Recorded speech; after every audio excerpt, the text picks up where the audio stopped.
ગાડી લાવવાની આમાં અમે શાકભાજી વાવીએ કાળી ગાડી. બધી શાકભાજી ને સમજ્યા ડેટા કાળી ગાડી લાની રે હિંગરામ હંસા હે એટલે તમે અમને લાઈક કરજો શેર કરજો ને ફોલો કરજો સબસ્ક્રાઇબ કરજો છેલ્લે રીંગણા ડેટા વીણવા આવજો અને છેલ્લા રીંગણા ડેટા વીણવા આવજો એ હું કહું તમને હો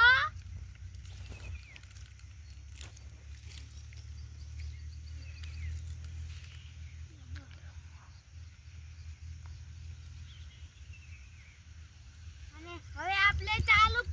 કરીએ રીંગણા સોંપવાનું ઉભારો હું તમને બતાવું કે કેવી રીતે રીંગણા સોંપાય આમ જો પેલા ખાડો કરવાનો હવે સોલ લેવાનો આને આમ કરી મેકીને આમ દાબી દેવાનો પછી બીજા સોલે આવવાનું એને પેલા જોવાનો પછી ખાડો કરવાનો ખાડો ના થાય તો આવું કોક લઈ લેવાનું તમે જોઈ શકો છો અને આને મેકીને આમ હરખી રીતે કરી નાખવાનું પછી ત્રીજા સોરે આવવાનું એને આમ કરીને આમ કરીને ખાડો કરીને પછી બહાર આવવાનું